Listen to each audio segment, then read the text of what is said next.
La Cafetera. Dirige Fernando Berlín. ¿Quieres un café? En el programa La Cafetera, de Radio Cable. La ha entrevistado Fernando Berlín, en La Cafetera. Esta mañana en La Cafetera, de Radio Cable. Radio Cable, que ha conseguido una auténtica primicia. Ha entrevistado esta mañana... Porque con las cosas que había dicho, que yo le oí la grabación del programa de Fernando Berlín. Mire, yo parafraseando a Radio Cable, no estás sola. Y también le quería preguntar sobre una cuestión de derechos humanos. ¿Cómo puede confiar las empresas españolas en la seguridad jurídica de Turquía cuando su gobierno se niega a cumplir las resoluciones del Tribunal Europeo de Derechos Humanos que exigen la liberación del ex líder del partido procurdo Selahattin Demirtas y del filántropo Osman Kavala? De momento veo que las preguntas que ustedes hacen es muy preocupante para nosotros. Un miembro de prensa, tal como usted, que está defendiendo a los terroristas tal cuales, es preocupante, El Congreso de los Diputados ha avalado los reales decretos leyes planteados por el Gobierno de España. Que esta iba a ser una legislatura compleja, sin duda alguna, usted lo sabe, me lo ha escuchado decir en muchas ocasiones. También es cierto que si hay un gobierno que puede manejar y gestionar esa complejidad, es precisamente el gobierno de coalición entre el Partido Socialista y Sumar. No hay ningún otra formulación, no hay ninguna otra alternativa al gobierno de coalición progresista. Y sobre Cataluña, decirle que evidentemente la democracia tiene sus tiempos, tiene sus formas, tiene sus plazos. Mire, el PP no va a aceptar ultimátums de nadie, y menos todavía de un gobierno derrotado en las urnas que amenaza al primer partido de España mientras claudica día a día frente al independentismo. Nosotros creemos que a Pedro Sánchez le falta un poquito de un bañito de realidad y asumir la situación en la que se encuentra. Le vemos muy envalentonado frente al Partido Popular y muy cobardica frente a los independentistas. Sánchez no dialoga, Sánchez chantajea, se va a Televisión Española en busca de un baño y masaje, huyendo de la sesión de control porque sabe que lo que va a escuchar aquí no le gusta y no le interesa, y la realidad es que, bueno, pues lo único que hace en esa entrevista es señalar a los jueces. Pero si no se trata de ofrecer nada, es que es inaceptable desde el punto de vista democrático que el Partido Popular tenga como rehén al Consejo General del Poder Judicial, que desde hace 5 años no se renueve el Consejo General del Poder Judicial. Por tanto, eso es desde todos los puntos de vista constitucional, democrático, inaceptable.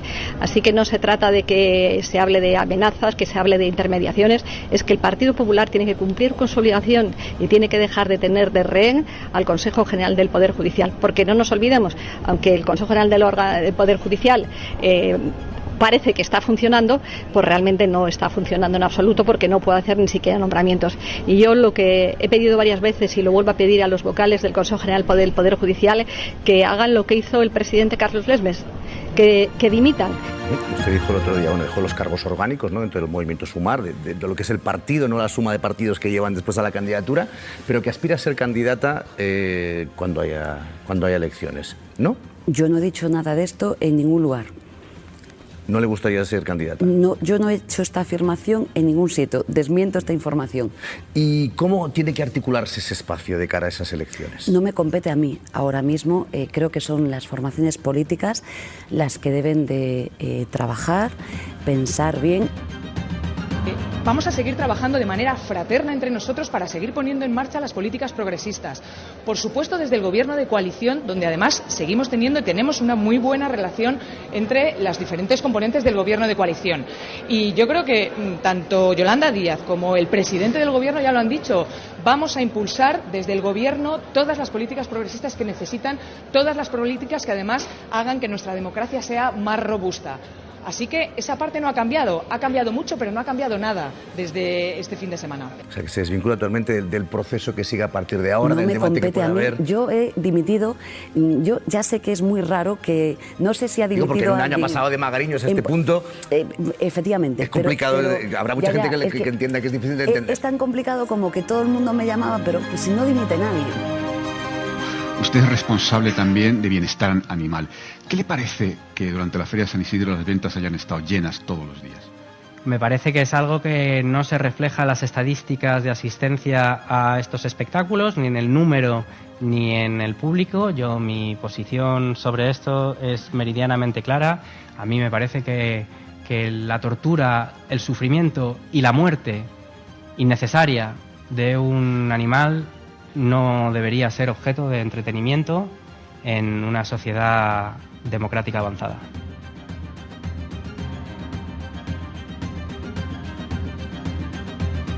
Son las 8:30 de la mañana. Las 7:30 en la Casa Museo de José Saramago, en Tías, Lanzarote. Buenos días, Resistencia. Llevo casi 2 años escuchando La Cafetera y he decidido hacerme mecenas. Hace meses que me he alejado de los grandes medios de comunicación por la intoxicación y manipulación a la opinión pública.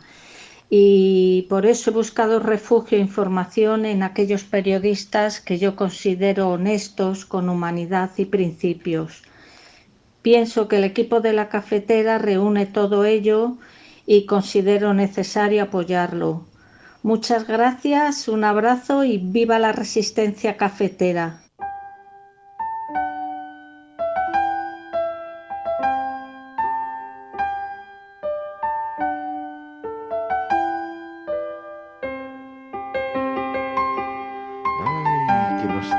La nostalgia. Hace tiempo que no utilizábamos esta sintonía porque es como que la tenemos reservada para los grandes anuncios, para las grandes ocasiones. Hoy no hay anuncio ni gran ocasión. Hay café de puchero, muy buenos días a todos, pero sí un poquito de nostalgia, que nos regala siempre un poquito de emociones a esta hora de la mañana. Muy buenos días a todos, bienvenidos a La Cafetera, un día más, una mañana más, un viernes más, el día en el que os recibimos con un café de puchero elaborado a lo largo de esta semana, de estos días, para resumir un poquito la semana que hemos vivido, también para hacer frente al fin de semana con propuestas de series, con propuestas de videojuegos aquí en La Cafetera, y en una mañana en la que hoy vamos a hablar de una serie de televisión, de Gentleman. Es una serie en Netflix. La verdad es que es raro que yo me acabe una serie y esta me la he terminado. Bastante entretenida. En Netflix son 8 capítulos, 55 minutos por capítulo. Una trama que va de la comedia al thriller policíaco, a historias sobre la mafia de narcos que cultivan marihuana. Y está bastante... es divertida, es amable, se deja ver cómodamente. Luego hablaremos de ella. También vamos a hablar en videojuegos, de los videojuegos de Lego con Zares. No sé si los que jugáis a videojuegos habéis tenido la oportunidad de jugar a estos. Son unas adaptaciones que han hecho los del mundo Lego con los personajes estos que son cuadraditos, con estos muñequitos que son cuadrados, pero en el sector de los videojuegos. Y han adaptado películas, por ejemplo está Star Wars, Indiana Jones, lo han llevado a los videojuegos y les han puesto estos personajes para protagonizarlos. Bueno, son toda una saga y un montón son muy conocidos además y son accesibles para niños. Y ya aprovecharemos también para hablar un poquito sobre algunos, siempre hablamos de las cosas negativas que traen los videojuegos, pues vamos a hablar de algunos posibles efectos beneficiosos que tienen los videojuegos, siempre que sean administrados pues con el control sobre el tiempo que pasan los niños delante de las pantallas, todo eso, pero tiene algunos beneficios. Beneficios, oye, que vais a alucinar, ¿eh? Beneficios, dicen los creadores de estos videojuegos de Lego, que están dirigidos básicamente a un público infantil, aunque yo diría que no, que es mucho más amplio que eso, pero tiene beneficios, por ejemplo, para aplicaciones relacionadas con la matemática, cuestiones relacionadas con la creatividad, con la interacción global con otros jugadores. Bueno, luego hablamos de eso. Y como hoy es viernes, los viernes analizamos cómo ha proyectado su imagen España en el exterior, cómo este país a lo largo de la semana ha conseguido que sus noticias salgan en los medios de comunicación internacionales. Es un ejercicio siempre muy interesante porque nos permite mirar con cierta distancia lo que ha ocurrido, porque la prensa internacional lo analiza de forma mucho más desapasionada, más distante, algo más objetiva. Así que vamos a hablar enseguida sobre qué nos ha dejado la semana en la prensa internacional. Esto es La Cafetera. Si lo estás escuchando, eres la Resistencia y no estás sola.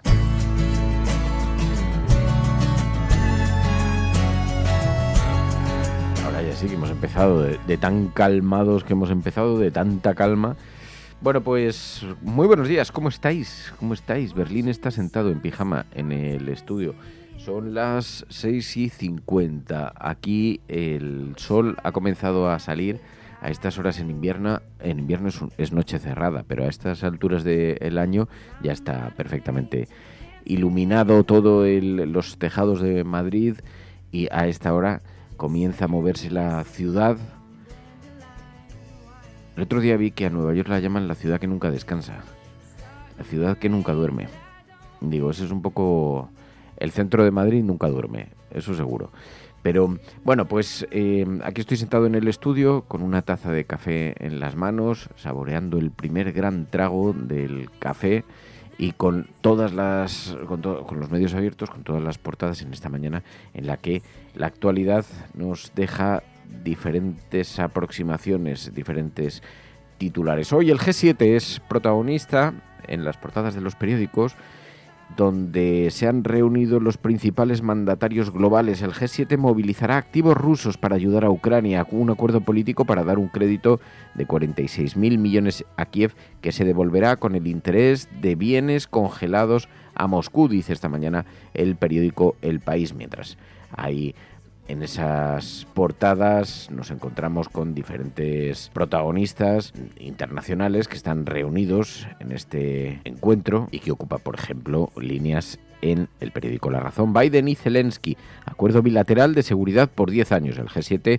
concederá a Kiev un crédito de 50.000 millones de dólares con fondos rusos congelados, dice el periódico La Razón esta mañana, mientras la imagen de los líderes del G7 también ocupa una portada en La Vanguardia, con una fotografía de los líderes, como dice La Vanguardia, una Giorgia Meloni, reforzada por sus buenos resultados en las elecciones europeas. Recibió ayer una representación a los colegas del G7 en horas bajas, algunos de ellos camino de ser apartados del poder en las urnas. El resultado más visible fue la aprobación de este nuevo paquete de ayudas a Ucrania. En la foto, los líderes observando una exhibición de paracaidistas, todos mirando hacia el cielo, y Joe Biden con cara de despistado, de no enterarse mucho, ajustándose las gafas. Bueno, el caso es que las imágenes de Joe Biden que circulan por las redes son tremendas porque son todas de este corte, de esta naturaleza. Bueno, el G7, la reunión del G7 esta mañana es objeto de análisis, como digo, en prácticamente todos los medios globales. Pero aquí luego hablaremos, porque la imagen, hemos tenido además muchas noticias también. Está en la portada de los periódicos la crisis argentina que se está viviendo tras la aprobación de este plan de Milei, un plan de Milei que da luz verde a importantísimos recortes en el Estado. Y bueno, esta crisis argentina de la que hemos venido hablando a lo largo de la semana, una Argentina que ha estallado contra esas políticas de Milei, enfrentamientos contra los ciudadanos por parte de la policía, una gran represión, también Milei presumiendo de esta respuesta policial, los recortes siendo aprobados en esa sesión del Senado. Algunos tachos de basura, la policía empieza a tirar para este lado, empiezan con, ahí lo puedes ver, empiezan a tirar el gas picante, empiezan a tirar con el camión hidrante. Uy. Están ahí dando vuelta un auto de un medio de comunicación. Un auto de cadena 3. Sí, un auto. Un auto de cadena 3, lo están de Córdoba, lo están prendiendo, es increíble. Se desmadró todo de esta manera. El pueblo te defiende y está llorando. Y me doy cuenta, se te caen las lágrimas, boludo. No seas así. Acá puede estar tu hijo, tus nietos, tu mamá. No seas boludo. No seas boludo. Recorrer el camino de la libertad. Hasta se está dando en la calle esa batalla. Afortunadamente tenemos una gran ministra de Seguridad y que está poniendo la calle en orden como prometimos en campaña. Voy a hacer un llamado a los senadores y senadoras. Necesitamos trabajar urgente en un proyecto de ley para proteger al pueblo argentino de futuros presidentes como Milei, que considero que es un enfermo mental. No lo decía riéndose, lo decía en serio. Un enfermo mental al frente de la presidencia de Argentina, bueno, hoy ocupa las portadas. Esta semana en Europa, sin embargo, se estaba mirando hacia las elecciones europeas. Ya parece un mundo, porque ha pasado solo una semana, pero sabéis que en materia de noticias una semana es una eternidad.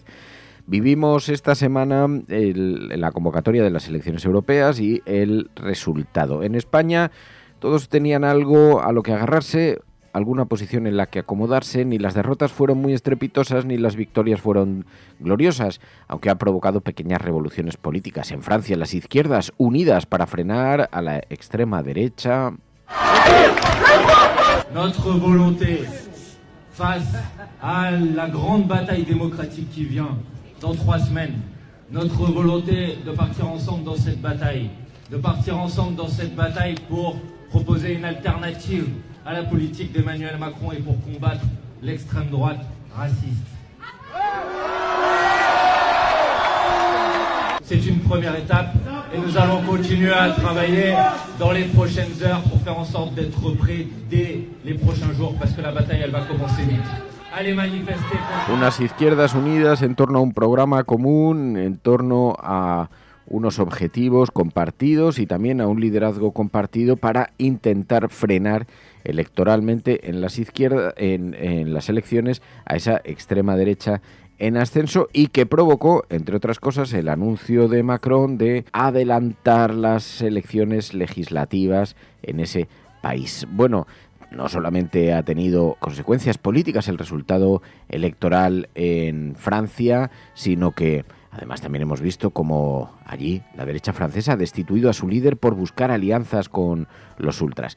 También fue un terremoto político el resultado electoral aquí para Sumar, para el conglomerado de partidos políticos, después de que la líder de ese partido anunciase que abandonaba su cargo en la organización de Sumar. Bueno, terremotos que sirvieron prácticamente a todos los partidos para agarrarse a algún pequeño éxito en la conquista. Como estas elecciones habían sido presentadas como un plebiscito para Núñez Feijóo, lo que sí había un cierto consenso es que no le salió muy bien, porque no se puede decir que el gobierno de Sánchez haya salido reforzado, pero tampoco es que haya tenido unos resultados muy malos en comparación. El señor Feijóo planteó estas elecciones como un plebiscito contra la mayoría plurinacional y contra el gobierno de coalición.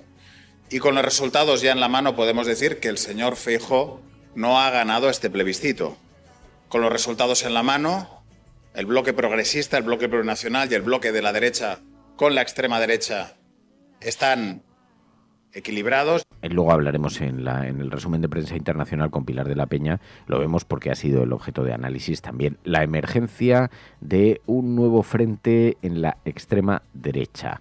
Se acabó la fiesta, un partido populista de corte ultraderechista que emerge de pronto en esas elecciones con Alvise al frente. En Se acabó la fiesta decimos basta. Basta de que dividáis a los españoles entre siglas para que entre todos vosotros sigáis robándonos porque sabemos que hacéis negocios entre todos. Basta de que dividáis a los españoles, pero lo que han provocado de facto es una división en la derecha con esta irrupción que preocupa ahora mucho al Partido Popular y a Vox. A buenas horas se han ido a dar cuenta, de pronto les ha surgido a su derecha, tanto tiempo cultivando con mimo el populismo, tanto tiempo cultivando con mimo la crispación, la polarización, que al final ha nacido la flor y hemos visto cómo ascendía, ni más ni menos que con 800.000 votos, 3 eurodiputados, esta formación política que llega y se reparte el pastel de las derechas. También en esto yo voy a decir que no es que hayan aparecido los votantes por generación espontánea, no han aparecido sorprendidos, luego ya profundizamos en esto, Esos votantes estaban dentro de las filas del Partido Popular y de Vox. O sea, no es que haya irrumpido la extrema derecha en España de golpe. Ya teníamos extrema derecha, ahora tenemos extrema derecha populista y sin muchos valores ni principios. Así que, bueno, luego lo hablamos también con Pilar de la Peña. Pero como digo, esto ha sido parte de la fotografía del retrato de una semana en la que al presidente del gobierno, Pedro Sánchez, escuchamos ayer cuando le preguntaban por la forma en la que se encuentra el gobierno de España. El Congreso de los Diputados ha avalado los reales decretos leyes planteados por el Gobierno de España. Que esta iba a ser una legislatura compleja, sin duda alguna, usted lo sabe, me lo ha escuchado decir en muchas ocasiones. También es cierto que si hay un gobierno que puede manejar y gestionar esa complejidad, es precisamente el gobierno de coalición entre el Partido Socialista y Sumar. No hay ningún otra formulación, no hay ninguna otra alternativa al gobierno de coalición progresista. Y sobre Cataluña, decirle que evidentemente la democracia tiene sus tiempos, tiene sus formas, tiene sus plazos. El 21 de abril pasado fueron las elecciones en Euskadi. Hace 2 días acabamos de conocer el acuerdo de gobierno entre el Partido Nacionalista Vasco y el Partido Socialista. Se van a poner en marcha, por tanto, ese gobierno y estoy convencido de que también en Cataluña habrá gobierno y que, por tanto, no iremos a ese escenario de repetición electoral. Pero, en todo caso, insisto, son 3 años los que tenemos por delante para seguir implementando políticas progresistas, de derechos, de empleo y también de convivencia y de compromiso con la paz en el escenario internacional. Fíjese si van bien las cosas, que ayer conocimos cómo la Comisión Europea efectuaba el 4.º desembolso. Somos el primer país en los desembolsos del Plan de Recuperación, Transformación y Resiliencia, y eso tiene mucho que ver con la capacidad de reforma y de cumplimiento de hitos por parte del Gobierno de España, y hoy acabamos de conocer en el foro empresarial que nada más y nada menos el Servicio de Estudios del BBVA, en consonancia con lo que ha dicho el Fondo Monetario Internacional y el Banco de España, va a elevar sus cifras de previsión económica para España en el año 2024 al 2,5%. Yo miro al ministro de Economía y le digo, bueno, a ver, estamos siendo más conservadores que el Fondo Monetario Internacional, que el Banco de España y que instituciones financieras en la previsión de nuestro crecimiento económico. En fin, bueno, estas cosas son las que realmente importan a la ciudadanía. Nosotros somos Así que el gobierno sacapecho presume de situación económica, presume de fortaleza en un momento en el que la crisis abierta en Sumar parecía abocar también al gobierno de España a una crisis.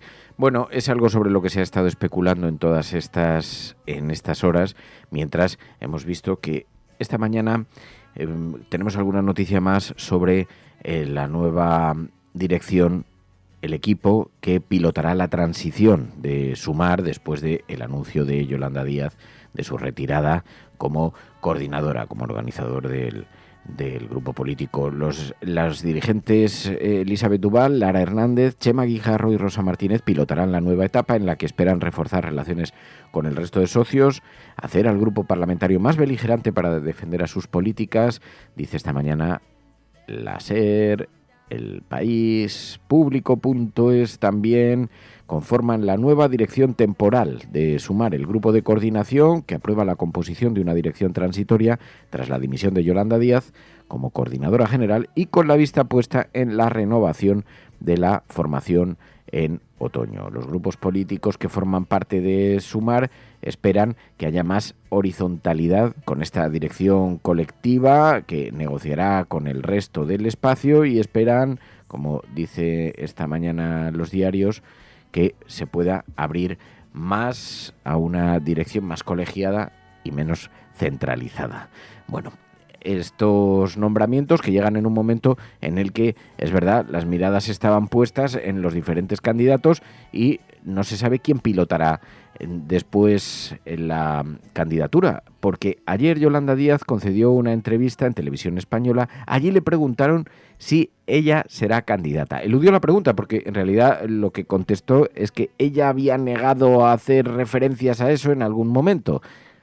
Usted dijo el otro día, bueno, dejó los cargos orgánicos, ¿no?, dentro del movimiento Sumar, de lo que es el partido, no la suma de partidos que llevan después a la candidatura, pero que aspira a ser candidata cuando haya elecciones, ¿no? Yo no he dicho nada de esto en ningún lugar. ¿No le gustaría ser candidata? No, yo no he hecho esta afirmación en ningún sitio. Desmiento esta información.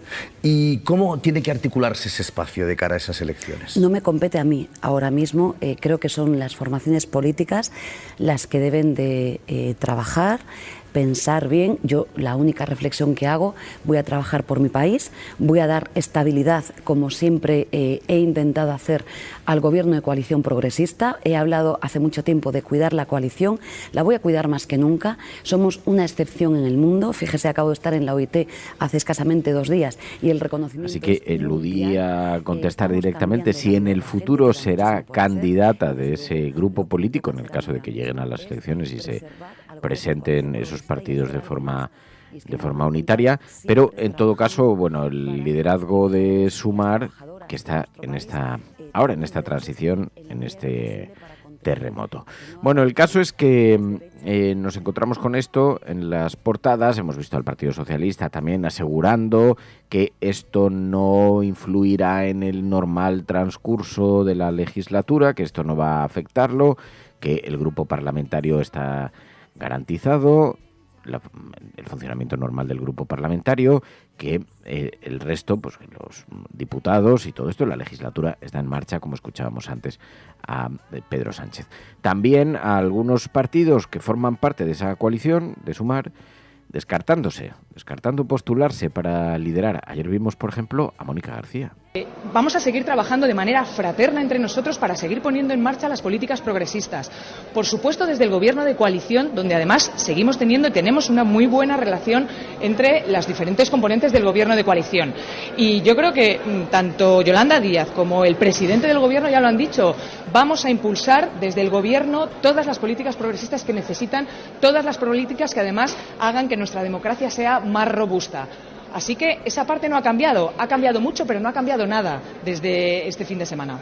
No, mira, yo ya soy una orgullosísima ministra de Sanidad y soy una orgullosísima líder de un partido que se llama Más Madrid, que lidera la oposición en la Comunidad de Madrid, que creo que está haciendo una labor absolutamente imprescindible. Así que se descartaba postularse para liderar la formación política, que en todo caso es un proceso abierto, porque lo que han nombrado por el momento es un grupo transitorio para gobernar la transición. Así que bueno, el caso es que con este terremoto que se vive en la izquierda española como consecuencia de las elecciones europeas, ha protagonizado parte de la semana, aunque realmente luego, si nos vamos en materia informativa, uno de los grandes asuntos ha sido el anuncio de Pedro Sánchez dando 15 días al Partido Popular para desbloquear el relevo del Consejo General del Poder Judicial. Este ultimátum que lanza contra el Partido Popular. El día de la marmota acabó, ha durado demasiado tiempo, 2000 días. Nosotros nos damos como gobierno hasta final de este mes, hasta el mes de junio, y si en el mes de junio el Partido Popular no desbloquea esta situación, el Gobierno de España, junto con el Congreso de los Diputados, dará una respuesta a lo que es un auténtico atropello constitucional. ¿Qué respuesta tiene? Que es el secuestro que está perpetrando el Partido Popular a un órgano importante que es el gobierno de los jueces. ¿Qué respuesta tiene en mente, presidente? Pues fíjese, yo creo que hay varias cosas que podemos hacer. Hay una que me parece que es la clave de todo lo que está pasando.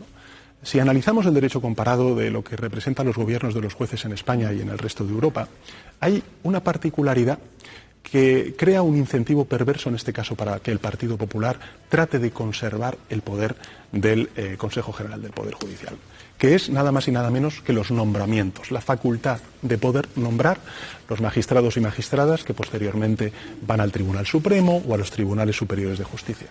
Recuerde aquel dicho o aquella frase de ese diputado del Partido Popular o senador que dijo: así nosotros podemos controlar por la puerta de atrás la sala segunda del Tribunal Supremo, que para que lo comprendan los telespectadores que no conocen la materia profundamente, es la sala de lo penal.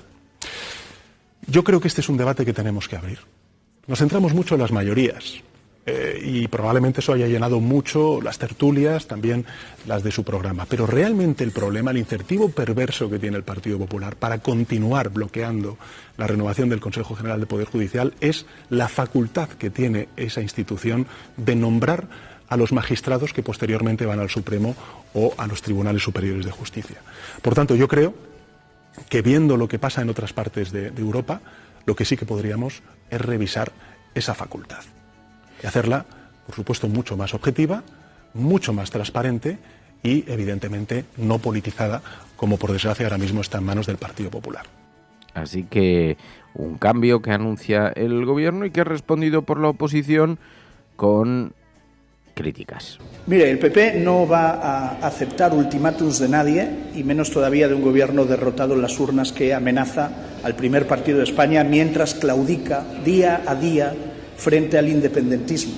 Nosotros creemos que a Pedro Sánchez le falta un poquito de un bañito de realidad y asumir la situación en la que se encuentra. Le vemos muy envalentonado frente al Partido Popular y muy cobardica frente a los independentistas. Sánchez no dialoga, Sánchez chantajea, se va a Televisión Española en busca de un baño y masaje, huyendo de la sesión de control porque sabe que lo que va a escuchar aquí no le gusta y no le interesa, y la realidad es que, bueno, pues lo único que hace en esa entrevista es señalar a los jueces. Es tremendamente grave que un presidente del Gobierno que ve a su Gobierno y a su entorno familiar perseguido por la justicia e investigado por la justicia ataque a los jueces como pretende hacer.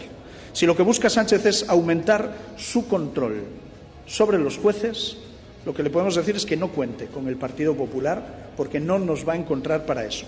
Si lo que quiere es despolitizar el órgano de gobierno del Poder Judicial, ahí nos puede encontrar. Sabe que la voluntad de diálogo está encima de la mesa.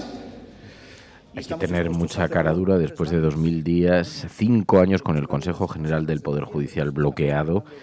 Decir que este desbloqueo es un movimiento oportunista del gobierno para hacerse con la justicia. Con la justicia ya se han hecho ellos, pero es que además las consecuencias que tiene esto, ayer lo decíamos en el programa, consecuencias, bueno, que lo paguen de su bolsillo. ¿Sabéis cuánto cuesta? El bloqueo supone 12 millones de euros, 12 millones y medio de euros para las arcas públicas. El gobierno tiene que reforzar el Tribunal Supremo para evitar su colapso. 12 millones de euros al año. Por cada año que no se renueva, el Tribunal Supremo acumula 1.000 asuntos de retraso. 1.000 asuntos que están sin resolver por el capricho del Partido Popular o por la estrategia del Partido Popular.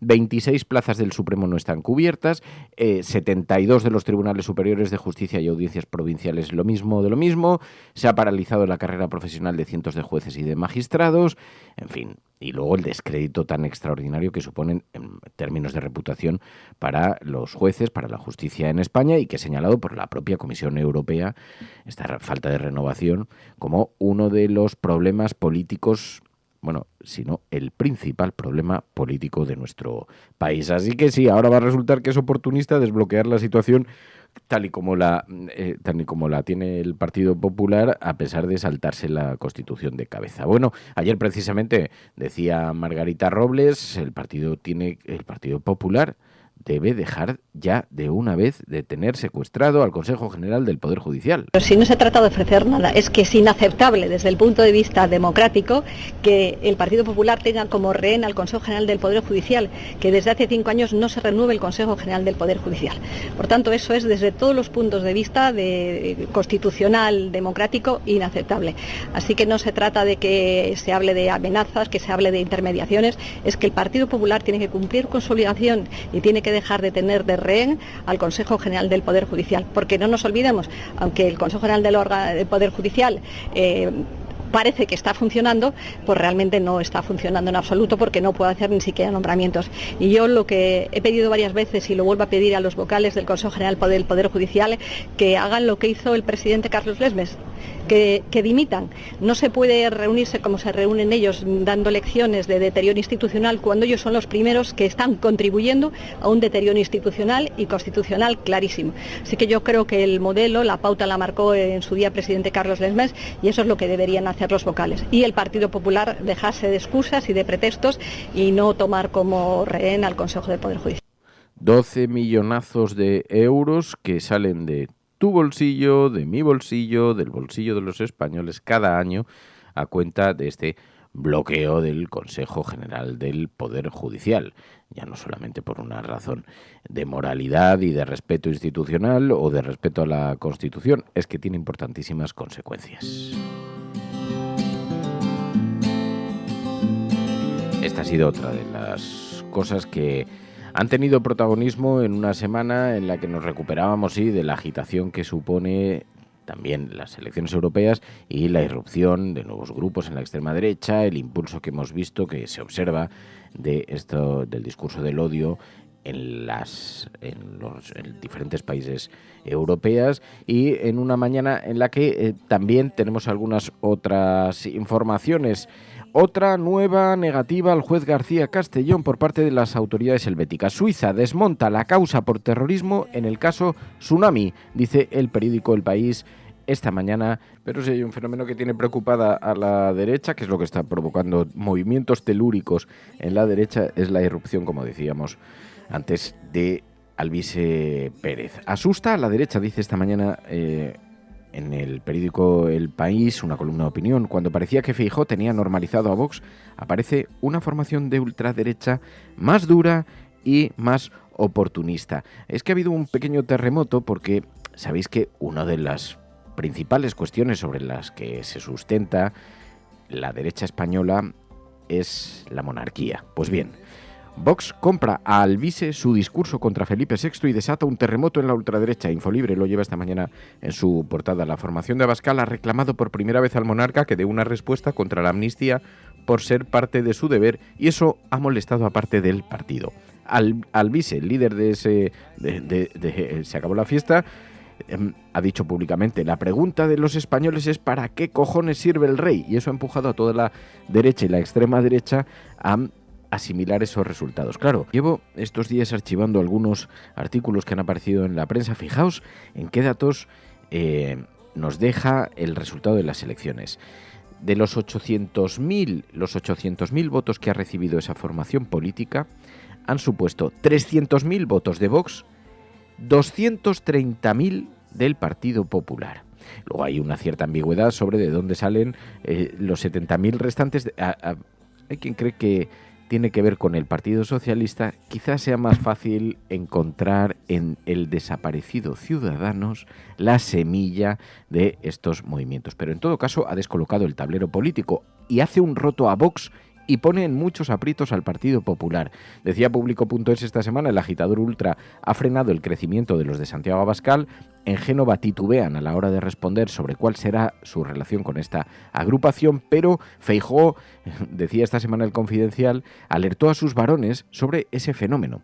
Tenemos que hacerlo mejor en redes. El líder de Génova, alarmado por cómo un tipo con un teléfono móvil ha conseguido 800.000 votos, llama a su partido a mejorar en la estrategia digital. El PP se habría quedado demasiado analógico, vino a decir, según El Confidencial.com. Eso sucedió ante el Comité Ejecutivo Nacional. Pero es verdad, la derecha, que se encuentra de pronto fraccionada por la irrupción de un perfil tan oportunista de extrema derecha, capaz de pronto de girar, y que había titubeado con el Partido Popular, había coqueteado con ese partido. Dicen, presumen y presumían en el partido de haber sido ellos quienes se liberaron de esta figura. Bueno, pues de pronto ha conseguido seducir a 800.000 personas. Hay quien dice la frescura, el oportunismo, no sé cuál será la razón que empuja a la gente a votar a esta opción política, que además ha pateado el tablero político, pero no solamente, es que se presenta sin ninguna ambigüedad diciendo que solo lo ha hecho para protegerse judicialmente de las causas que pueda haber contra él, para aforarse. Bueno, el caso es que esto provoca un terremoto, pero no nos engañemos, provoca un terremoto en la derecha y en la ultraderecha. Y vuelvo a insistir, votantes que ya existen y que si no le votan a él estarían votando probablemente a Vox, porque son votantes que ya están muy movilizados. No es que haya conseguido arañar ante una población que se deja arrastrar por la desafección y que se encuentra en ese indeterminado espacio de la abstención. No, ya está arañándole votos a la derecha y a la extrema derecha. Seguramente es una de las razones que han movido al gobierno a hacer campaña en torno a esto, a utilizar electoralmente la irrupción de Alvise. Que ya sabéis que llevamos una semana en la que el Partido Socialista, hemos visto a Pedro Sánchez citando en varias ocasiones, los politólogos advierten del peligro, del riesgo que tiene esto, pero en España ya estaba la extrema derecha, está movilizada, tiene un partido como Vox alrededor, y lo que hemos visto es cómo se diluía Ciudadanos, emerge esta otra nueva opción política, no sabemos cuánto de coyuntural tendrá, si durará mucho tiempo o desaparecerá, dependerá del trato que le den desde el Partido Popular y desde Vox, y a partir de ahí pues veremos. Pero lo que sí que tiene en este momento es una consecuencia electoral inmediata. Dificulta mucho más las posibilidades de gobernabilidad para el Partido Popular y Vox, y además les arrebata numerosos recursos económicos y políticos. Así que sí, divide más a la derecha y a la extrema derecha de lo que ya lo estaban. Vamos a hablarlo ahora enseguida con Pilar de la Peña, porque la prensa internacional ha tratado precisamente sobre este asunto. Escuchas La Cafetera y si lo estás haciendo, no estás sola. Programas de radio, de televisión en España.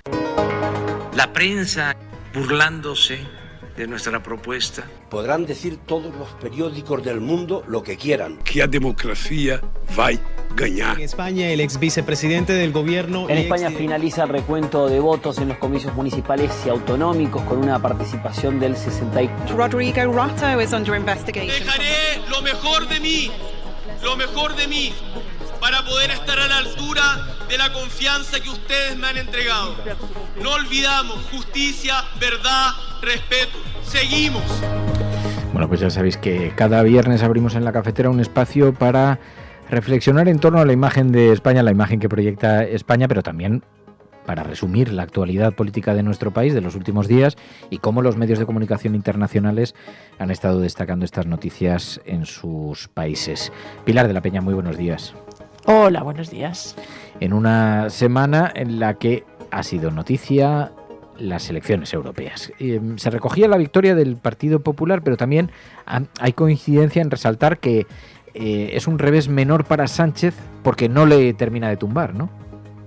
No, incluso algunos medios consideran que ha salido reforzado. La verdad es que el resultado electoral ha sido el gran tema en la información internacional, sobre todo europea, porque además ha tenido numerosas consecuencias en muchos países de las que hemos hablado esta semana, ¿no? En Francia, en Alemania, pues el auge de la extrema derecha, que es uno de los grandes asuntos que preocupa en todo el continente, la conformación de los cargos. La verdad es que ha sido el gran tema en toda la prensa internacional y en este sentido el resultado de las elecciones en España pues también han llamado bastante la atención y han sido recogidos por muchos medios. Y la sensación general o el análisis general es que efectivamente el Partido Popular gana las elecciones con un 34% de los votos y 22 escaños, esos son los datos que se citan, pero prácticamente todos los medios lo que dicen y lo que resaltan es que el PSOE y sobre todo Pedro Sánchez resiste mucho mejor de lo esperado, un titular que por ejemplo dan la Libre Belgique o West France, y que realmente incluso Liberación hablaba de que sale indemne de estas elecciones porque esa especie de castigo con el que habían presentado toda la campaña el Partido Popular o de plebiscito sobre la gestión y sobre el gobierno de Pedro Sánchez, pues se dilucida con un margen muy pequeño, ¿no? Y en este sentido pues consideran que desde luego no le tumba y que le permite seguir gobernando. Además hay varios medios internacionales que lo que ponen de relieve es que España lleva desde las elecciones del 23 de julio del año pasado en una especie de campaña electoral permanente, ¿no? Que ha tenido muchos comicios en Galicia, en Euskadi, en el País Vasco y ahora estas europeas, y que ahora ese ciclo termina y que en este sentido, bueno, pues dado que el resultado ha sido sí una derrota, pero pequeña derrota a nivel y no un gran varapalo para Pedro Sánchez, pues esto le va a permitir mantenerse en el poder y gobernar un poquito con algo más de tranquilidad. Eso es al menos el análisis que hacen numerosos medios. Y luego hay otro, de forma más general, pero que también tiene bastante que ver con Pedro Sánchez, hay otra idea que se desprende en buena parte. Inicialmente esto era un poco el análisis que hacían de los datos, pero según han ido pasando las horas, los días, pues cada vez más medios internacionales han puesto de relieve que de hecho Pedro Sánchez casi ha emergido como uno de los triunfadores, entre comillas, en la Unión Europea, porque las elecciones han tenido un impacto muy importante, por ejemplo, para Emmanuel Macron, el presidente francés en Francia, que ha tenido que convocar elecciones. En Alemania ha dejado bastante tocado al gobierno tripartito y también ha evidenciado que la AfD, el partido de extrema derecha, ha subido al segundo puesto, y lo que sin embargo se destaca es que en España esto no ha sucedido, que pues se ha controlado en este sentido. Bueno, pues se habla de tanto el buen resultado del Partido Popular como el buen resultado del Partido Socialista en estos términos, ha evitado un auge de la extrema derecha y ha dejado a Sánchez bastante reforzado, ¿no? Por ejemplo, lo ponía de relieve Euronews, un análisis que también firmaba Reuters, o Vanity Fair, la revista estadounidense en su edición francesa, pues ponía de relieve que España era la única gran potencia europea en la que la extrema derecha no había triunfado, ¿no? Y bueno, pues recogían un poquito los datos de Vox, que explicaban que había conseguido subir el número de diputados, pero que en comparación, por ejemplo, con las elecciones de julio, había perdido hasta un 3% de apoyo, ¿no? Y esto en unas elecciones en que a nivel europeo la gran noticia ha sido el auge de la extrema derecha y el aumento de presencia y de poder y de influencia, pues es una de las cosas que más resaltan los medios internacionales. Nos hemos quedado a 2 escaños del Partido Popular. El Partido Popular hoy observa, como todos nosotros, ciudadanos perplejos, que tenemos 3 caras que combinan en la ultraderecha de nuestro país. El porcentaje de votos del Partido Socialista está ligeramente por encima del 30%. Los españoles han tomado la palabra y han dado su respuesta en las urnas. Y lo que han hecho ha sido decir no a la corrupción de Pedro Sánchez, de su gobierno, de su partido y de su entorno. Han dicho no también a una amnistía injusta. Y sí, destacaban los medios de comunicación internacionales que en España, en cierta manera, se ha contenido el ascenso de la extrema derecha, pero hay... En Se acabó la fiesta decimos basta. Basta de que dividáis a los españoles entre sigras para que entre todos vosotros sigáis robándonos porque sabemos que hacéis negocios entre todos vosotros. Basta de que el gobierno pacte con la ultraderecha supremacista que es Junts y Puigdemont mientras nos llaman ultraderechistas a todos los demás. Basta de que los medios mercenarios también uséis ese término ultraderechista a todos los que nos limitamos a pedir libertad y seguridad en nuestras calles, barrios y país. El fenómeno de se acabó la fiesta, se contiene la extrema derecha en España, pero emerge de pronto este otro fenómeno, ¿no? Sí, es algo que la mayoría de los grandes medios destacan primero en sus crónicas con un párrafo, el 5º o 6º párrafo, ponen de relieve o hablan un poquito de esto, y luego varios medios internacionales luego le han dedicado un artículo, digamos, un poquito más en profundidad, analizando qué es lo que ha pasado con esta lista y con este partido, que ha llamado la atención. Pues ha habido reportajes en Liberación, en Mediapart, también en The Telegraph, es decir, hay bastantes medios internacionales que han puesto el foco en este fenómeno. Lo que se pone de relieve, de hecho ya había algunos medios internacionales que se habían fijado en Alvise, Le Monde, por ejemplo, o Euronews antes de las elecciones y ya avisaban que podía ser la sorpresa de la extrema derecha, y en este caso, una vez que se ha confirmado pues en los comicios, lo han puesto de relieve. En general se le define como youtuber, como influencer ultraderecha, de extrema derecha, son los términos que se utiliza para definirle, y pues se pone de relieve que hasta ahora era bastante desconocido y que sin embargo ha logrado, incluso sin tener un programa muy claro, es por ejemplo lo que destacaba de Telegraph, ha logrado 800.000 votos y 3 escaños en el Parlamento Europeo, ¿no? Hay algunos medios internacionales que consideran, Mediapart, por ejemplo, el digital francés, explicaba que realmente había pescado votos o había desplegado esa influencia precisamente sobre el electorado de Vox, del otro partido de extrema derecha en España, pero se alertaba de que su irrupción sorpresa, y sobre todo en estos números de 800.000 votos, más allá de ser un fenómeno aislado, pues podía constituir un desafío para la democracia. No entraban mucho más en las propuestas sí hablaban un poquito de que tenía un discurso anti-inmigración y muy cercano a la extrema derecha, pero bueno, intentaban explicar un poquito este fenómeno que había surgido en España con estos términos. Que en los últimos días además ha habido mucho debate sobre si desde el Partido Socialista Sánchez está alimentando la figura de la extrema derecha por interés partidista, por interés electoral, reforzando a la extrema derecha, decían, con el riesgo y con el peligro que eso supone, alimentando este monstruo.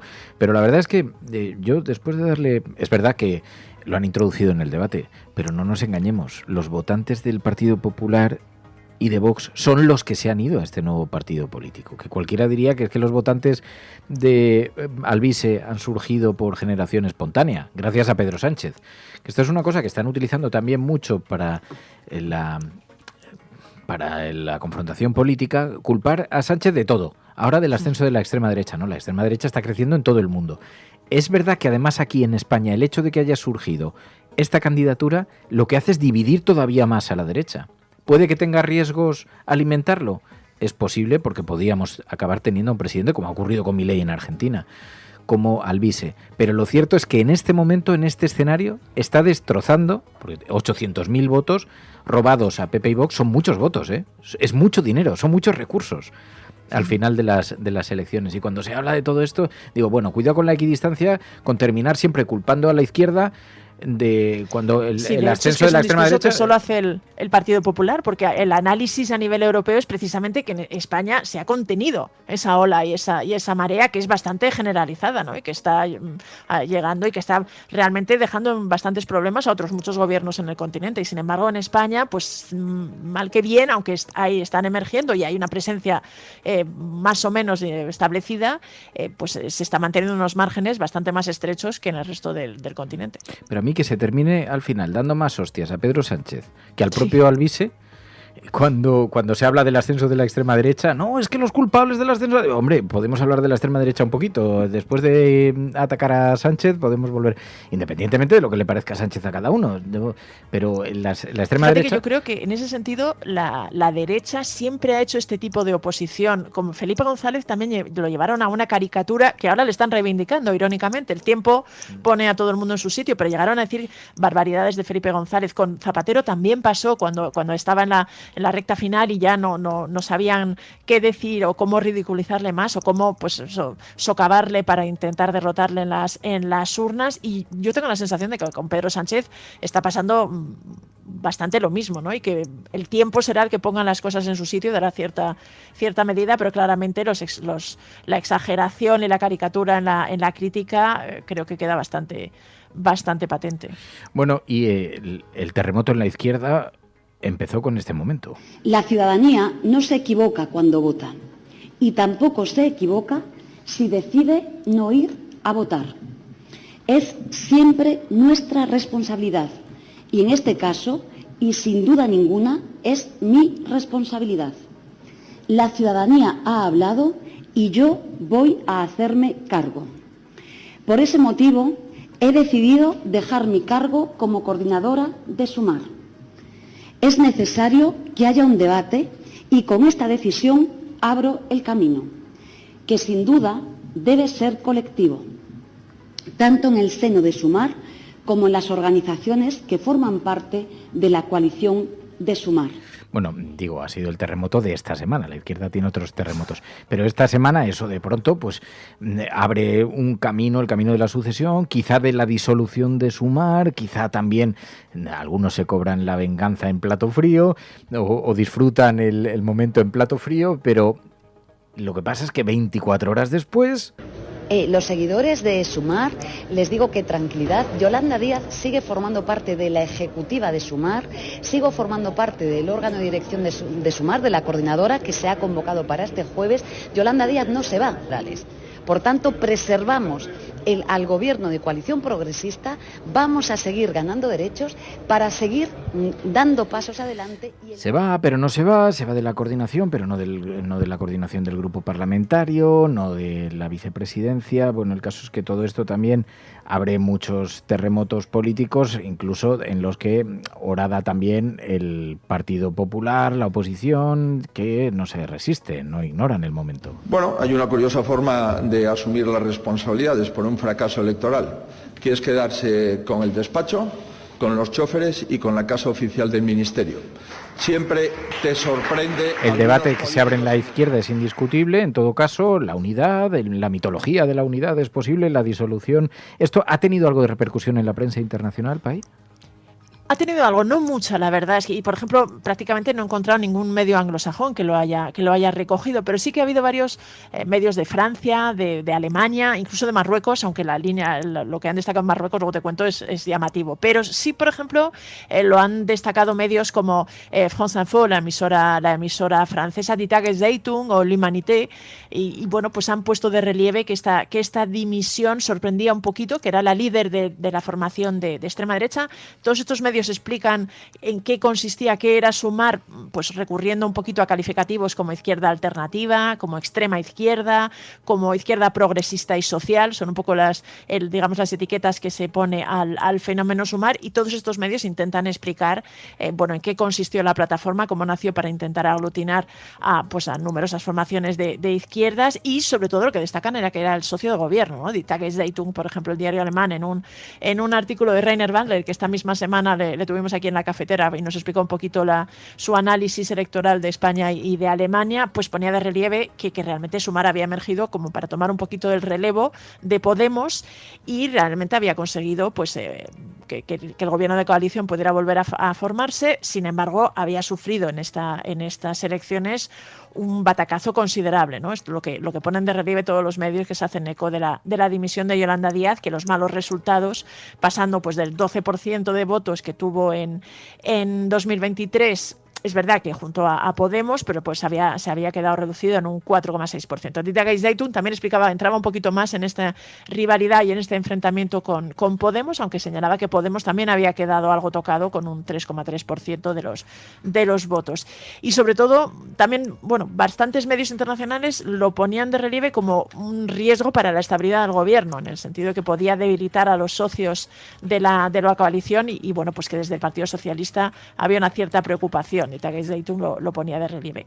Pero también se hablaba un poquito de lo que esto implica para la izquierda, y L'Humanité, por ejemplo, que es un diario francés de izquierdas, pues hablaba esto de cómo estaba claramente este espacio a la izquierda de la izquierda en España estaba en una crisis, y estaba una crisis existencial, decía incluso, y como a pesar de que Yolanda Díaz había sido una líder carismática, pues había tenido que presentar su renuncia después de las distintas derrotas electorales, porque también resaltaba esto este diario francés, ¿no? Que estas elecciones europeas culminaban una tendencia en declive para la plataforma Sumar, y pues hablaban un poquito de lo que puede suponer para la izquierda española. Y luego hay un par de medios marroquíes que también lo han resaltado, Yabiladi y Express, aunque en este caso lo que sobre todo ponían de relieve es que quien había dimitido era la ferviente partidaria del Polisario, según decía Express, Yolanda Díaz, y la ministra que dijo que Marruecos era una dictadura, que era el titular de Yabiladi, ¿no? Ponían un poquito de relieve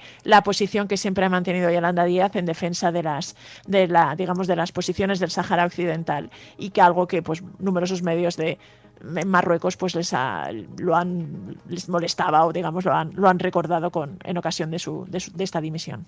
Oye, sobre la situación económica de España, también ha habido algún medio de comunicación que se ha referido esta semana, en la televisión Arte, ¿no?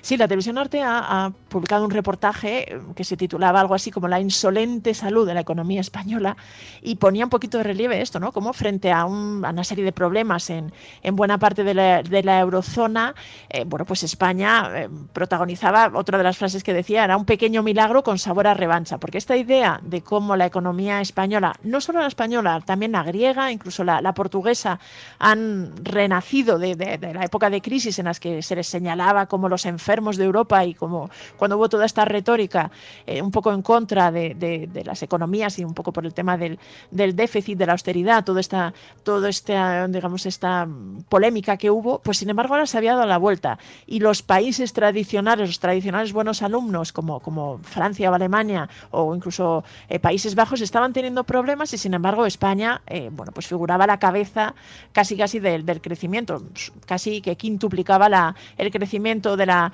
o al menos la media europea de crecimiento en los últimos años, y pues había logrado enderezar su economía. Y por ejemplo Bloomberg también lo destacaba y explicaba un poquito en qué había consistido, la revista Fortune también, pero quizá el más interesante era el reportaje de esta televisión europea Arte, que ponía de relieve primero el sabor a un poco a revancha que tenía el éxito de la economía española, y detallaba un poquito pues cómo se habían conseguido avances en el sector del turismo, pero en otros muchos sectores, el empleo, que había tenido muy buenos datos de empleo, que además también se habían aprovechado los fondos europeos, y destacaba también algunas de las medidas pues instauradas por el gobierno, ¿no? Desde la subida del SMI, la instauración del ingreso mínimo vital, una serie de medidas que habían dado buen resultado.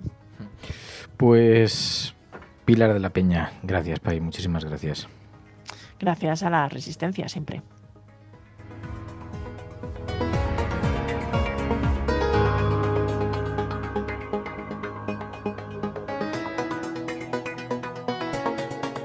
La cafetera no es solamente un programa de radio.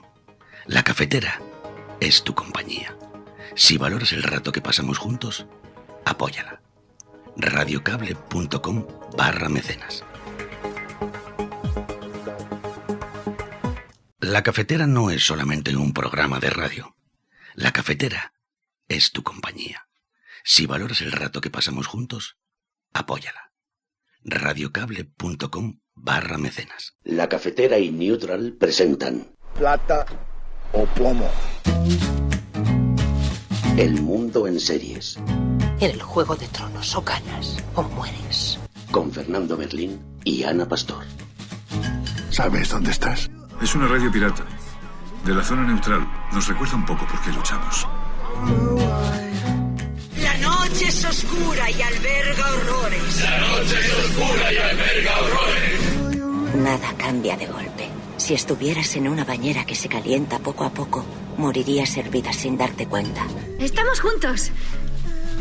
Somos un trío. ¿Nosotros vivimos románticamente juntos? Hola, habla con Walter White. Usted dijo que estaba casi muerto, ¿vale? Dijo que moriría en cualquier momento. Éramos capaces de ser y hacer todas esas cosas porque estábamos informados por grandes hombres reverenciados.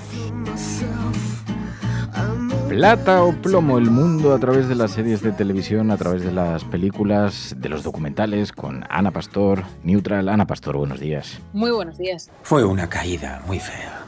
Y podías haberme llamado. Lo hicimos, señor, muchas veces. Pero al final su hermano, como primogénito, decidió que era necesario enviarme para que pudiera hacer hincapié en la gravedad de la situación. ¿Mi padre va a morir, Ahmed? Su excelencia se encuentra grave. Mis instrucciones son llevarle al aeropuerto inmediatamente. Ya está hablado con sus superiores. Al final entonces habíamos anunciado que hablaríamos de esta serie, de esta propuesta en Netflix, The Gentleman, la serie en Netflix dirigida por Guy Ritchie. La verdad es que yo ya la he terminado. Es poco frecuente que yo acabe hasta el final, que yo llegue hasta el final en alguna de las series que proponemos, porque siempre hay tanto, vamos encadenando, pero en este caso me ha enganchado. ¿Te ha gustado? Me está encantando, ojo, que me falta el último capítulo, el capítulo número 8, es decir, esta serie de Guy Ritchie tiene 8 capítulos. Solo te voy a dar un dato a ti y a todos los que nos están escuchando. En su primera semana, esta serie se estrenó en Netflix en marzo, creo recordar, tuvo 12 millones de visualizaciones, wow. 81 millones de horas vistas. En esto que he leído, me parece que en Shataka o en alguna web he leído como definición y palabras que acompañan a esta serie: locura, gángsters, comedia y drogas. Yo creo que resume bastante bien todo lo que toca, ¿no? Total, total. Bueno, el argumento, la sinopsis principal de esta serie es el de una familia muy adinerada británica. Muere el padre de familia, el cabeza de familia, y hereda inesperadamente una enorme finca rústica, uno de los hijos, y descubre que de forma clandestina durante años habían estado financiándose con un huerto de marihuana que está bajo los establos. Tengo ciertos intereses que debo comentar con usted. ¿Qué clase de intereses? Será mejor que se lo enseñe.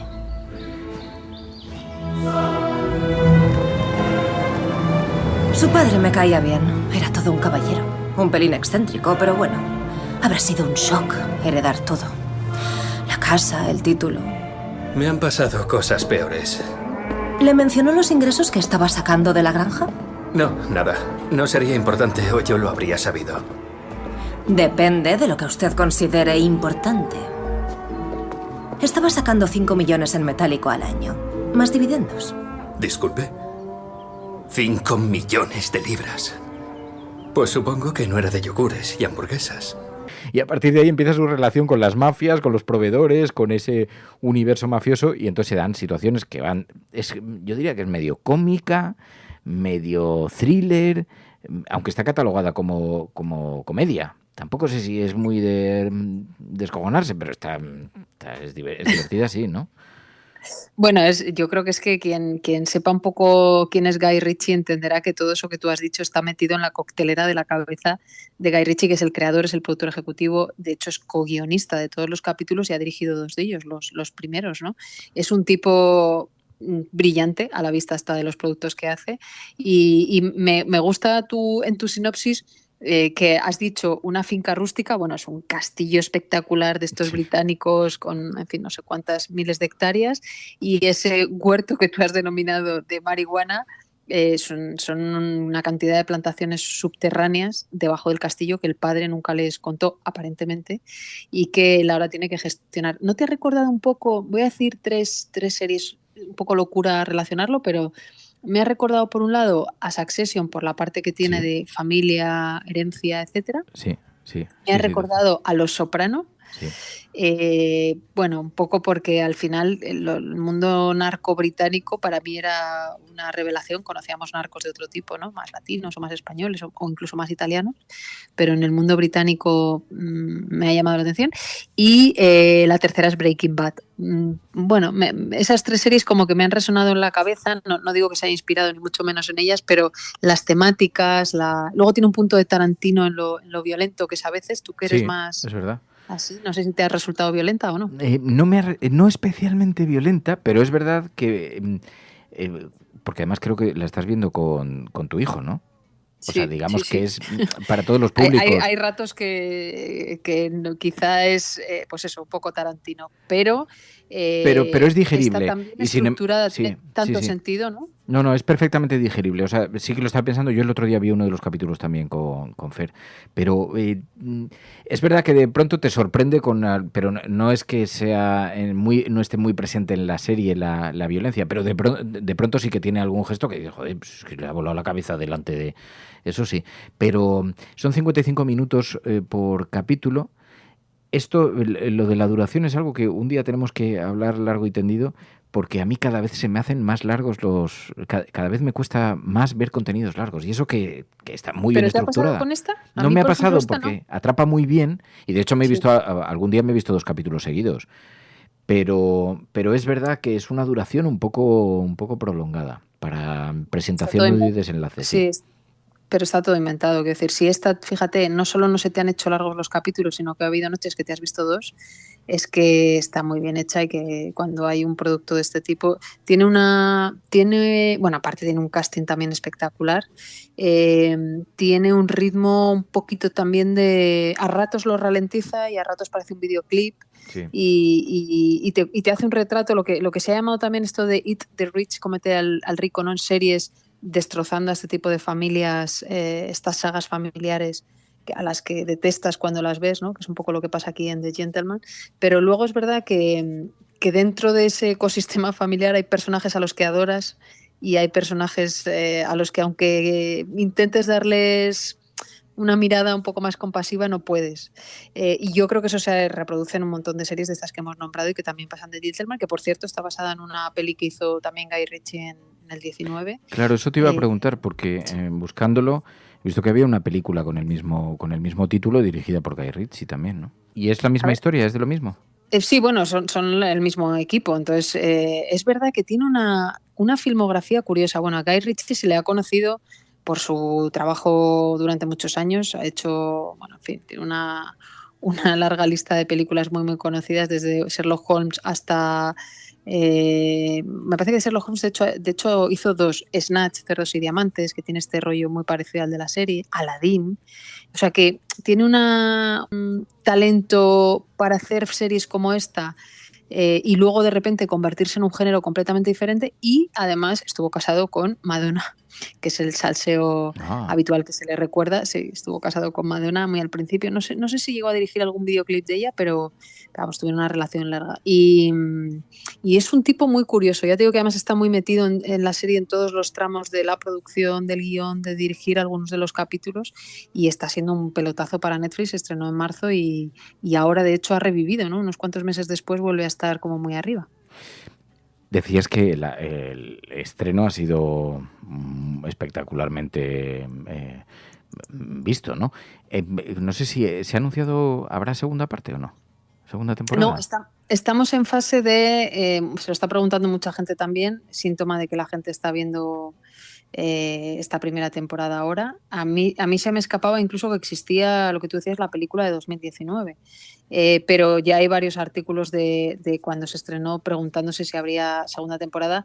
Mi intuición, no tengo información evidentemente, es que habrá, porque ha funcionado increíble. Me falta el último capítulo, no sé si cierra también la serie como empieza, pero sí, estoy convencida porque además, oye, 8 capítulos tampoco es una barbaridad, no estoy hablando de una quinta temporada después de 12 capítulos. No, y además hay una especie de epifanía que vive el protagonista. A ver, por explicarlo, él cuando se encuentra con todo ese pastel intenta sacar a su familia de eso e intenta que los propietarios de este huerto, esta gigantesca mega huerta de marihuana, se lo lleven y les dejen salirse del negocio. Y entonces la serie retrata un poco las dificultades de eso y los impedimentos que le van poniendo. Pero poco a poco él se va relacionando con los mafiosos y es bastante eficaz en ese trabajo. O sea, lo hace con bastante habilidad. Da para una segunda temporada porque cada vez es más eficaz en su gestión con la mafia. Entonces, sí. Bueno, y que te dice, la No serie hacer lo que te spoilers, viene a decir es que una vez que entras en ese mundo, por mucho que tú vayas de limpito, en cuanto entras en contacto y en negociación con el resto de bandas o familias que se dedican al mismo business delictivo que tú, ya ahí te tienes que manchar las manos, por mucho que el protagonista sea maravilloso, guapísimo y buena persona, ya entras en un mundo diferente. Y de hecho, el propio Guy Ritchie, aunque me ha sorprendido que digas que no es muy violenta, o sea, a mí me ha parecido bastante violenta.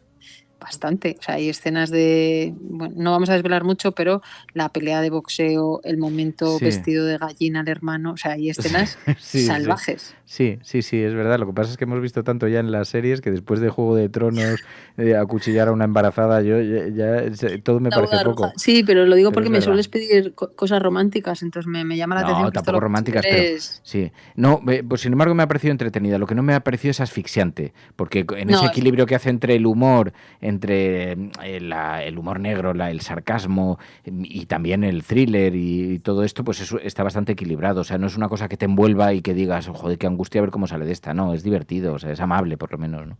Amable más que románticos. Te voy a dar una noticia. Estoy viendo mientras hablamos que Guy Ritchie, preguntado cuando se estrenó si habría segunda temporada, dice que ellos han establecido los personajes, tienen vida propia como para tener otra temporada, pero el equipo y él decían sería muy interesante saber cuál es la historia del padre, que no le ves porque la serie empieza cuando él muere, cómo comenzó todo, ¿no? Cómo un lord inglés acaba metido en un mundo de lumpen completo y aparentemente el resto no lo saben, ¿no? Entonces, bueno, quizá lo que hay es una precuela en algún momento y nos dan una alegría como nos ha pasado con otras series que al final han hecho algo más.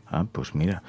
Bueno, The Gentleman está en Netflix, 55 minutos, son 8 capítulos y es bastante recomendable. Ana Pastor, Neutral. Gracias, Ana. Gracias. Plata o plomo. El mundo en series. En el Juego de Tronos o ganas o mueres. Con Fernando Berlín y Ana Pastor. ¿Sabes dónde estás? Es una radio pirata. De la zona neutral. Nos recuerda un poco por qué luchamos. La noche es oscura y alberga horrores. La noche es oscura y alberga horrores. Nada cambia de golpe. Si estuvieras en una bañera que se calienta poco a poco, morirías hervida sin darte cuenta. Ismael Serrano, buenos días. Buenos días. ¿Tú eres mecenas, Ismael? No, yo no soy mecenas. Pero será posible, ¿eh? Yo soy un desastre, no soy mecenas. Tienes que hacerte mecenas inmediatamente. Sí. Es que he empezado una nueva acción que consiste en atrapar al invitado. No, me parece muy bien. Esto es conquistando suscriptor a suscriptor. Esto es como cuando Broncana pregunta qué dinero tiene o se ha follado. Esto es para ponerlo de incomodar al invitado, se pregunta si mecenas. Claro. No, además, ya que has dicho que no te va tan mal. Claro, tienes razón. No, voy a creo hacer y nada, nos declaramos fieles seguidores tuyos. Yo me voy a hacer mecenas. Te lo iba a sacar, esperando ahí la fisura para engancharlo. Oye, que luego en vivo, ¿no? No hace falta. Puedes esperar a salir la puerta, ¿no? Puedes esperar hasta la puerta. Bardem lo hizo saliendo por la puerta, fue como un gesto de hostia. Sí, se lo toma en serio. Radiocable.com/mecenas.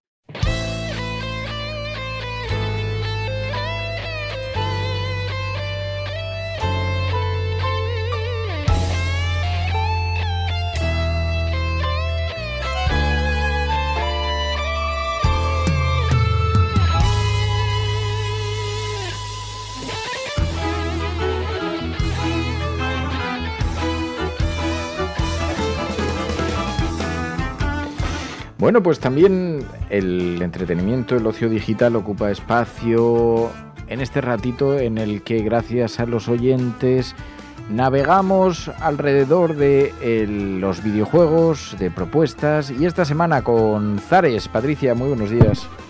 Buenos días, Fer, buenos días a todos. Y es que además hoy nos traes unas recomendaciones que te voy a decir, conozco tangencialmente porque fui súper aficionado a uno de ellos. Los videojuegos relacionados con Lego, los videojuegos de Lego, con personajes de Lego, pero en el mundo de los videojuegos, que han sabido adaptarse muy bien en esta marca, han sabido buscar muy bien esa franquicia, han sabido muy bien llegar a acuerdos para llevar a la pantalla del ordenador y de las consolas estos personajes, estos universos, y además algunos videojuegos. Yo creo que no habíamos hablado de la saga Lego, porque abarca un montón de, por ejemplo, la saga Star Wars llevada al mundo de Lego, con personajitos de Lego jugando en un videojuego, ¿no? Sí.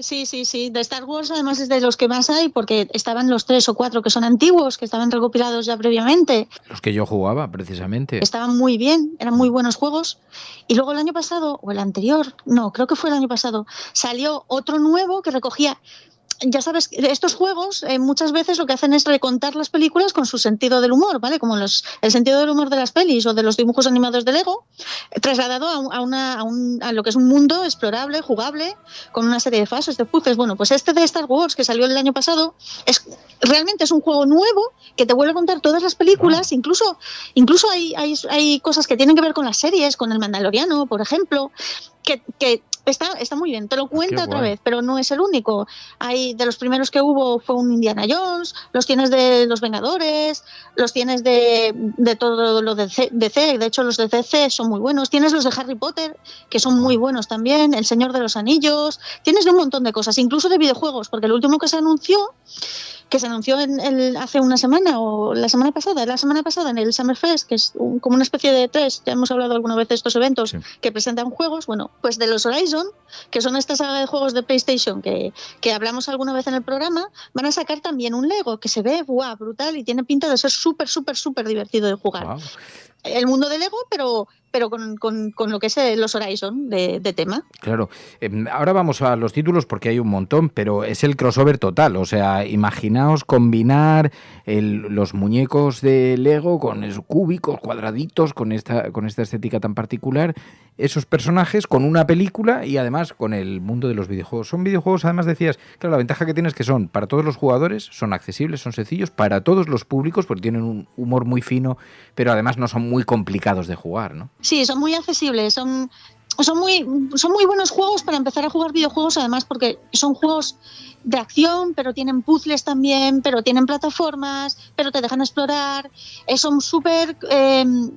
como la mayor parte de las mecánicas se basan en combinar personajes, tú vas cambiando o de trajes o de personajes, por ejemplo en los de DC vas cambiando de superhéroes o de villanos, porque hay uno que es de villanos, que tiene diferentes habilidades, con eso puedes resolver diferentes situaciones o puedes elegir un combate, un tipo de combate, porque son juegos de acción y hay también jefes y enemigos y hay secretos que puedes descubrir también con unos personajes o con otros.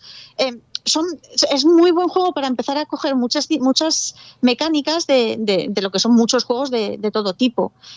Aparte de eso, pues eso, tiene un humor, es muy fino, son muy sarcásticos, tienen un humor de Lego, pero también a la vez es un humor muy blanco, porque ya sabes que Lego no permite realmente que sus franquicias incidan en groserías o en violencia, en cosas que sean no macarras, porque tiene también cierto toque macarra, el toque que tienen. Si habéis visto la peli de Lego Batman, ya sabéis que es un humor muy muy sarcástico. También se ríe mucho de cosas del día a día, de situaciones que no nos paramos a pensar, ¿vale? Excede los arquetipos, los deja en evidencia también, vale, eso lo tiene, pero es que es como está hecho también para pensar, para que los niños lo puedan jugar, no solo los adultos, es muy blanco, no es no es agresivo, ¿vale? No es en plan, no le va a causar un susto a un niño de 7 años que esté jugando, ¿entiendes? Lo que te quiero decir. Yo he estado muy viciado precisamente a estos videojuegos con el pequeño Fer, súper viciado a la saga de Star Wars, pero la anterior. No sabía que había una nueva entrega, pero en la anterior estuvimos muy viciados porque era un recorrido por diferentes películas de Star Wars, pero llevada al mundo de los muñequitos de Lego, y la verdad es que estaba súper bien. Si me dices que esta nueva entrega... Oye, aparte de Star Wars, ¿qué otros? Porque estoy viendo Super Mario también, Lego Minecraft, también hay como muchas adaptaciones, ¿no? Sí, porque Lego tiene muchos... Creo que tiene incluso uno de realidad virtual, si no recuerdo mal. Lo que pasa que es, al parecer, súper caro de mantener porque tiene también temas de construcción. Lego siempre está buscando maneras de, bueno, aparte de extender lo que es la marca, ¿vale? Por ejemplo, yo me acuerdo, aquí hay gente dando clases de robótica que funcionan también con Lego. Bueno, pues también tiene como una especie de proyección hacia el mundo de los videojuegos y busca siempre socios para lanzar alguna clase de marca. Por ejemplo, los de Fortnite tienen una versión del Lego que en realidad es un Minecraft, si lo piensas, porque es un juego de survival. Dentro de Minecraft hay un modo de juego que es de construcción y también de exploración, en el que tú puedes construir en un mundo que funciona con piezas de Lego realmente, aunque es muy bonito porque el Fortnite tira del Unreal, que es el motor gráfico más potente que hay hoy por hoy, y en ese modo de juego se nota muchísimo, pero tú puedes, aparte de jugar, realmente no pegas. Yo no pegaba tiros cuando estuve probándolo. Yo lo que me dediqué es a explorar como si fuera, yo qué sé, el Minecraft, a buscar materiales tienes que construir una aldea o varias, vas explorando el mapeado, vas encontrando secretos, y todo eso lo haces construyendo también pues con unos planos que te va proporcionando, y eso es fruto de una colaboración que tiene para explorar ese tipo de juego con los de Fortnite, con Epic. Son Epic, me parece, creo que son Epic. Sí. Igual que eso, pues lo tiene con Sony. Por ejemplo, el último que salió en el Summerfest pasado, pues es sobre la saga de los Horizon, que hemos hablado del programa. Bueno, pues es lo mismo que el Horizon 1 y el 2, el Zero Dawn y el Forbidden West, ¿vale? Lo que pasa que en un mundo abierto, que también tiene te va a contar básicamente lo mismo, pero te lo va a contar muy diferente, y va a hacer chistes, vas a tener misiones, tiene retos también, no sé. La verdad es que es una manera colaborativa de plantearse los videojuegos que a veces con compañías que son súper competitivas entre ellas, que tienen, ya sabes, lo de la famosa guerra de consolas que empezó en los 90, pues dais un poco de aire fresco y va mucho con la filosofía de Lego.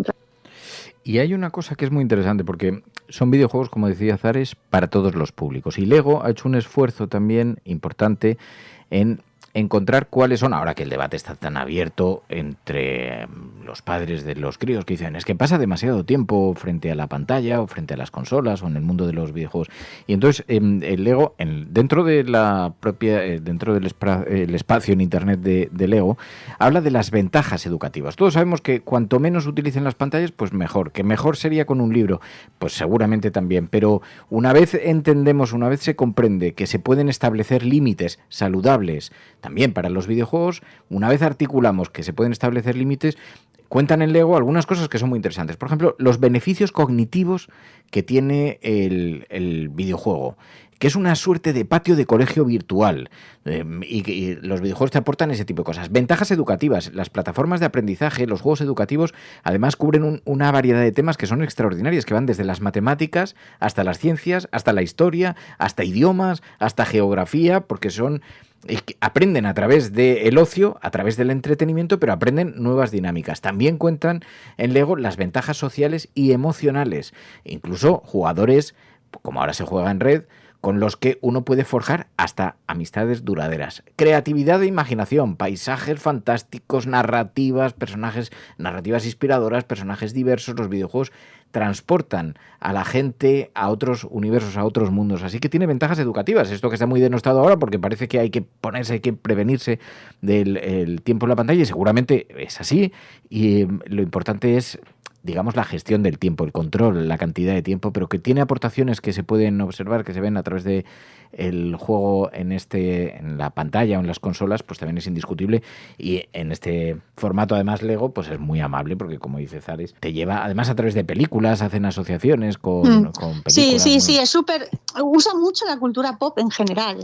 Si hay algo de cultura pop que esté en alza, tú tens por seguro que Lego se va a fijar en ello, porque al final es un vehículo y es algo que va a reconocer todo el mundo y va a entrar fácilmente a cualquier cosa que tú quieras hacer con las personas que tienes al otro lado de la pantalla. Yo qué sé, es que son súper divertidos, yo me lo paso muy bien con ellos, porque es que es eso, tienen... te hacen pensar con historias muy sencillas. Yo es que uno de mis favoritos es el de los Lego Villains, ¿vale? Que es el de los villanos de DC, que a mí los cómics me encantan, ¿vale? Y tengo a mi hermano uno de sus favoritos, creo que son los de Harry Potter, porque te cuentan las pelis y te hacen pensar en cosas de las pelis de Harry Potter. Pues la mía es la de los cómics, la de los villanos. Es muy simpático porque te presenta... la historia es muy parecida a la típica de... empieza con... Es muy típica, ahora que lo pienso, algunas pelis que ha salido después. Y tiene sus ideas locas de villanos, pero después te pasas a pensar también de que... tienen cosas que te hace pensar en plan, joder, pues lo que está diciendo no es que tenga razón, pero tiene un punto en eso. Y luego el explorar, el combinar diferentes cosas, las fases que son repetibles tienen muchos puzzles de todo tipo, no solo es recoger piezas o no solo es pegar a los monigotes que te van saliendo por ti y tienes que avanzar, y para avanzar tienes que saber resolver algunos puzzles, que algunos pues son puzzles de lógica, otras son puzzles de encontrar un objeto siguiendo una pista. Lo mismo los enemigos de los bosses, tienes que pensar cómo tienes que derrotar los bosses, los jefes de una de las fases, porque tienen que seguir una serie de patrones. Entonces te hacen pensar un poco, no son súper difíciles, no es, yo que sé, un Dark Souls o un Elden Ring. Te enseñan mucho y es que son tan divertidos. Oye, pues Zares, muchísimas gracias. Videojuegos basados en Lego, en los personajes de Lego, en los muñequitos de Lego. Zares, Patricia, gracias de corazón. Un placer como siempre, Fer. Levántate con ganas, que el mundo hoy no se acaba. No dejemos la esperanza en la caja de Pandora.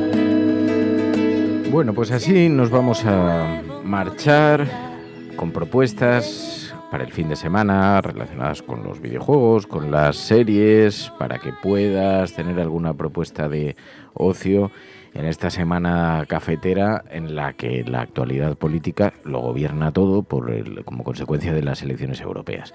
A ver si tenéis la oportunidad de descansar un poco a lo largo del fin de semana y decirle a vuestros amigos dónde nos juntamos, dónde estamos. Ya sabéis que hemos abierto una iniciativa la pasada semana en la que preguntamos si podíais traer a un oyente, presentarnos a un nuevo oyente.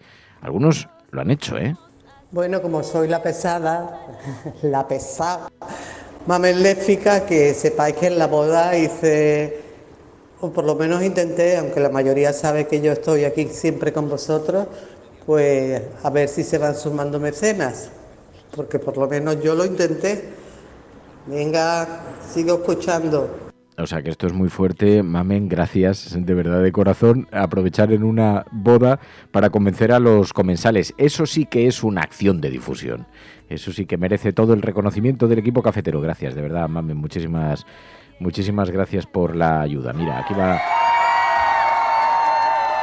Así que esperamos que alguno de los invitados a esa boda estén escuchando el programa en este momento y digan, sí, yo precisamente he aprovechado para probar.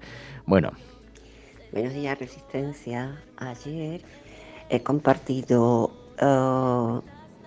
el programa del jueves de la entrevista a Irene Montero. Me pareció fantástica, y la intervención, como siempre, de Pilar del Río, que nos da tanto sosiego, que es tan coherente, tan honesta, bueno, todos los calificativos que le pongas un poco, con Nati y con Lara, con dos amigas. Ellas me dijeron, sobre todo Lara, que le había encantado y que, bueno, que le gustaría seguir escuchando La Cafetera. Así que espero que me dijo, una de las cosas que me dijo que era su horario de trabajo y demás, le dije que no importaba, porque siempre se puede escuchar desde la retaguardia, como hacemos todos cuando no podemos escucharlo en directo. Así que espero, Lara y Nati, que seáis 2 nuevas oyentes y que si seguís gustando el programa, pues hagáis mecenas, porque merece la pena formar parte de esta familia. Y bueno, pues que tengáis muy buen día todos y todas, y venga, por otra semanita. Y abrázate fuerte a nuestra familia. Pues muchísimas gracias y bienvenidas seáis a la familia de la cafetera. Vais a ser aquí muy bien recibidas. Aquí no importa de dónde vengas, no importa lo que hayas hecho antes, lo que importa es que si estás buscando un sitio confortable, si estás buscando un pequeño refugio, has llegado al lugar donde se te esperaba. No he podido traer ningún oyente porque parece ser que estoy rodeado de tontos. Pues nada, lo seguiré intentando.